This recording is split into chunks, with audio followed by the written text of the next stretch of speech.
আসসালামু আলাইকুম। তারাবির সালাতে কোরআনের বার্তা সিরিজের পঞ্চম পর্বে আপনাদের সবাইকে স্বাগতম। পঞ্চম তারাবির পঠিতব্য অংশ হল কোরআনের পুরো সপ্তম পারা ও অষ্টম পারার প্রথমার্ধ। এতে শোনা যাবে সূরা মাইদার অবশিষ্টাংশ ও সূরা আনাম। সূরা আনামের বেশ কিছু আয়াত জুড়ে মহান আল্লাহর বিভিন্ন অনুগ্রহ ও নিয়ামতের বিবরণ তুলে ধরা হয়েছে। এছাড়া ঈমান ও ঈমানের মূলনীতিসমূহ এই সূরার অন্যতম আলোচ্য বিষয়। ঘটনাবলী। আজকের তারাবির প্রথম আয়াতেই একটি হৃদয়স্পর্শী ঘটনার ইঙ্গিত রয়েছে। মক্কা থেকে নিপীড়িত মুসলিমদের হাবশায় হিজরতের পর বাদশাহ নাজাশী ধর্মযাজকদের একটি প্রতিনিধি দল মদিনায় পাঠান। তারা নবীজির কণ্ঠে কুরআন তিলাওয়াত শুনে আপ্লুত হন। আবেগে তাদের চোখ অশ্রু সজল হয়ে পড়ে এবং সকলে ইসলাম গ্রহণ করেন।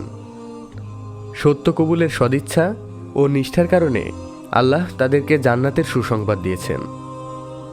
ইহুদিরা আল্লাহর নবী ঈসা আলাইহিসসালামের নিকট অলৌকিকতার নিদর্শন হিসেবে আকাশ থেকেই খাবার ভর্তি খানচা নাজিলের দাবি করেন।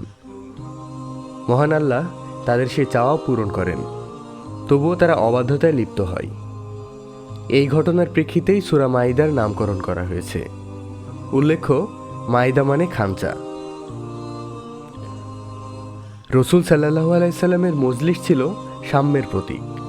তার কাছে অসহায়, দরিদ্র ও কৃতদাস সাহাবীদেরও সমান গুরুত্ব ও অবস্থান ছিল। মক্কার নেতৃস্থানীয় কাফিররা আবদার করল, আমরাও নবীজির কাছে যেতে চাই, কিন্তু তার চারপাশে অবস্থান করা এসব দরিদ্র কৃতদাসদের কারণে আমরা যেতে পারি না। মুহাম্মদ সাল্লাল্লাহু আলাইহি সাল্লাম যদি তাদেরকে সরিয়ে দেন তবে আমরা তার মজলিসে বসতে পারি।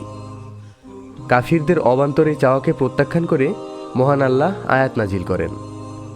তিনি ধনী ও প্রভাবশালীদের মনোতুষ্টির জন্য অভাবী সাহাবীদের মজলিস থেকে তাড়িয়ে দিতে নিষেধ করেন। পিতা ও স্বগোত্রের প্রতিমা পূজা ও শিরক থেকে বিরত রাখতে ইব্রাহিম আলাইহিসসালাম অভিনব পন্থা অবলম্বন করেন। প্রতিমাদের অসারতা প্রমাণে তিনি লোকদের সামনে ক্ষুরোধার যুক্তি উপস্থাপন করেন।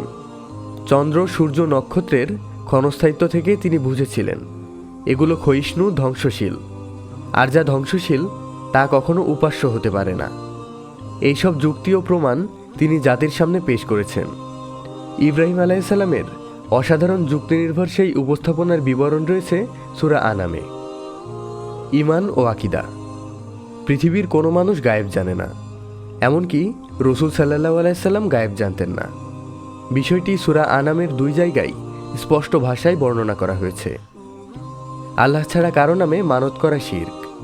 উৎপাদিত শস্য ও গবাদি পশু 2 ভাগ করে এক অংশ আল্লাহর জন্য এবং অপর অংশ দেবদেবীর জন্য মানত করত মক্কার মুশরিকরা।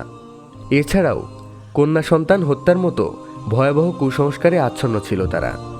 আবার কিছু গবাদি পশুর গর্ভে থাকা প্রাণীকে তারা নারীদের জন্য হারাম মনে করত আর পুরুষদের জন্য হালাল মনে করত।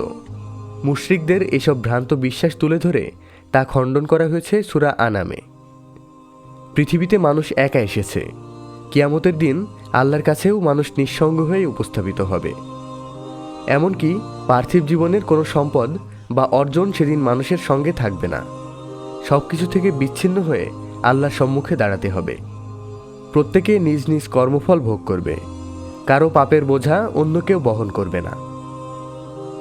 আদেশসমূহ: আল্লাহকে ভয় করা, শপথ রক্ষা করা, আল্লাহ ও তার রসুলের অনুসরণ করা, সালাত আদায় করা, নেককারদের পদাঙ্ক অনুসরণ করা, আল্লাহর ইবাদত করা, ওহির অনুসরণ করা, মুশরিকদের অগ্রাহ্য করা, প্রকাশ্য গোপন সব ধরনের পাপ বর্জন করা। নিষেধসমূহ: সীমালঙ্ঘন না করা, আল্লাহ যা হালাল করেছেন তা হারাম না করা, ইহরাম অবস্থায় শিকার না করা, অপ্রয়োজনীয় প্রশ্ন না করা, ভিন্ন ধর্মাবলম্বীদের গালমন্দ না করা, সংশয়গ্রস্তদের অন্তর্ভুক্ত না হওয়া, অপচয় না করা, শয়তানের পদাঙ্ক অনুসরণ না করা, অবিশ্বাসীদের প্রবৃত্তি অনুসরণ না করা। বিধিবিধান: শপথভঙ্গের কাফফারা বা ক্ষতিপূরণ হল কৃতদাস মুক্তি অথবা 10 জন মিসকিনকে খাদ্য বা পোশাক দান কিংবা 3টি রোজা রাখা। ফসলের জাকাত আদায় করার নির্দেশ দেয়া হয়েছে। হালাল হারাম: মদ, জুয়া, প্রতিমার বেদী ও জুয়ার তীর হারাম। ইহরাম অবস্থায় সামুদ্রিক মাছ শিকার ও খাওয়া হালাল। মৃত প্রাণী, প্রবহমান রক্ত, শূকরের মাংস, আল্লাহ ছাড়া অন্যের নামে জবাইকৃত পশু ভক্ষণ করা হারাম। দৃষ্টান্ত: সূরা আনামে মহান আল্লাহ মুমিন ও কাফিরকে জীবিত ও মৃতের সাথে এবং ঈমান ও কুফরকে আলো ও অন্ধকারের সাথে তুলনা করেছেন। ঈমানদার ঈমানের আলো দ্বারা পরিচালিত হয়, ফলে সে জীবন্ত মানুষের মতো। পক্ষান্তরে কাফির বিশ্বাসীনতার অন্ধকারে নিমজ্জিত, ফলে সে প্রাণহীন মানুষের মতো। আল্লাহ যাদেরকে ভালোবাসেন, আল্লাহ অনুগ্রহকারীদেরকে ভালোবাসেন। আল্লাহ যাদেরকে পছন্দ করেন না, আল্লাহ সীমালঙ্ঘনকারীদেরকে পছন্দ করেন না। আল্লাহ অপচয়কারীকে পছন্দ করেন না।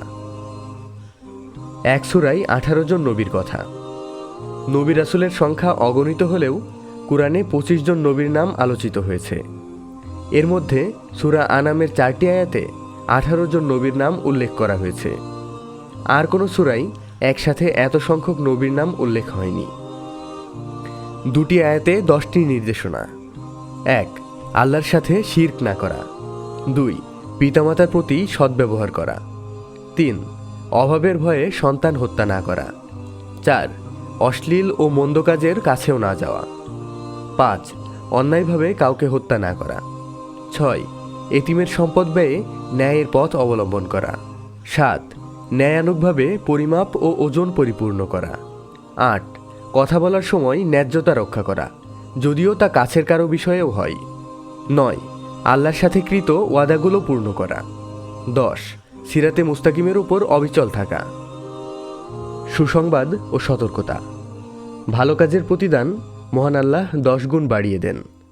পক্ষান্তরে প্রতিটি মন্দ কাজের বিনিময় মন্দ কাজের সংখ্যা অনুপাতে হয়ে থাকে।